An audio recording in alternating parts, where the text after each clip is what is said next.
What's up? And welcome to the Big Sucky Suck. Okay?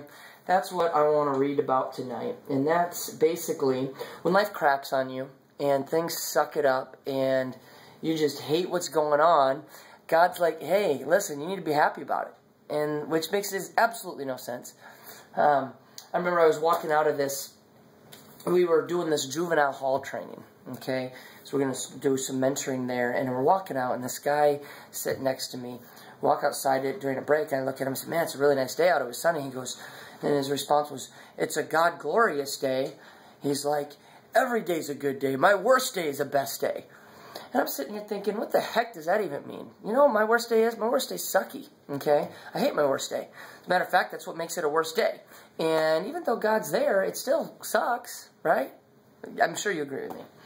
Anyways, what it's talking about in Hebrews is this idea and this understanding that the troubles we go through in life and the hardships and the big sucky sucks are there for a reason. It's because God is teaching us and allowing us to go through a test so that we can become complete in who we are. And James says to consider it joy when you face trials, which makes no sense unless you've went through a trial and come out on the other side and realize you're a better person for it. When you realize the growth you get from it, it gives you the ability to kind of be pumped about it. And you look throughout the Bible, every single person in the Bible went through a period, a big sucky suck period. You have David, who was 2 years in a cave running from Saul. You have the Israelites 40 years in the wilderness. You have Joseph. God told Joseph he was going to run Egypt, and he spent 13 years in prison in slavery. Think about that. He's told he's going to run the entire land, and the next thing he knows, he's the exact opposite. He's in prison and slavery. Tell me about the big sucky stinking suck, because that is it. All right? When life craps on you, you need to understand that God's going to use that to teach you things. And so, in Hebrews, this is what it says in Hebrews 12. This is starting in verse 5. Or have you forgotten how good parents treat children, and that God regards you as His children? My dear child, don't shrug off God's discipline, but don't be crushed by it either. It's the child He loves that He disciplines, the child He embraces. He also corrects. God isn't educating you. That's why you must never drop out. I love that. God is educating you. That's why you must never drop out. You know, whatever you're going through, whether it's the divorce of your parents, whether it's the frustration of money, situation, poverty, hurt, habits, hang-ups, whatever it is, God's educating you in it. Don't ever, ever drop out. He's treating you as dear children. This trouble you're in isn't punishment, it's training.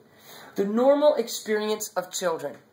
I think sometimes we think God is sitting up there ready to punish us because we've done something wrong. And God's saying, no, no, no, I'm not punishing you. I'm right here. I'm teaching you. I'm trying to show you how to get there. I'm trying to point in the right direction. I'm writing on the whiteboard, giving you the stuff you need. But I can't pull you out of the classroom because you need to endure the classroom so that you'll be educated and fully equipped for the next level of life. So don't drop out. It's a normal experience of children. Only irresponsible parents leave children to fend for themselves. Would you prefer an irresponsible God? We respect our own parents for training and not spoiling us, so why not embrace God's training so we can truly live? While we were children, our parents did what seemed best to them, but God is doing what is best for us, training us to live God's holy best. At the time, discipline isn't much fun. It always feels like it's going against the grain. Later, of course, it pays off handsomely, for it's the well-trained who find themselves mature in their relationship with God. At the time, it never seems much fun. It always seems frustrating. I heard this great analogy a while back that said, you know, at the end of a semester or at a midterm, you sit down and you take a test to prove what you've learned and to basically show what you've accomplished thus far in that class. And then when you pass that test, what happens? You're advanced to the next phase of that class. If you pass all your freshman classes, you go to your sophomore to junior, junior to senior. And what happens a lot of times is we sit down at a test that God has allowed for us to have, allowed for us to take, to show us that we can go to the next level, and we sit there and we ask God to get us out of it. We ask God to change it. We ask God, God, stop this, change it, help. And God's saying, no, I'm allowing you to go through this. I'm sitting here. I'm the teacher educating you on how to handle life. I know it seems so painful and it seems so hard, but if you'll continue to seek me, if you'll continue to pursue me, I'll tutor you after school. I'll do whatever you need me to do. I'm here. I just need you to endure the class time. I will be here with you and I'll teach you through the process. And when we sit down to take that test, here's the thing we need to understand. God doesn't always talk in the middle of the test. Think about a teacher. A teacher talks all semester long. When does a teacher stop talking? In the middle of the test. Try to raise your hand, ask a question. The teacher says, put your hands down, no questions, just answer the questions. Take the test. God's saying the same thing. He said, listen, I've taught you. I've equipped you. I've given you everything you need. Now sit down, take the test, and I promise you, you have what you need to finish it and complete it. I'll see you on the other side when I'm able to give you an A and promote you to the next level of my kingdom and the next phase of your life.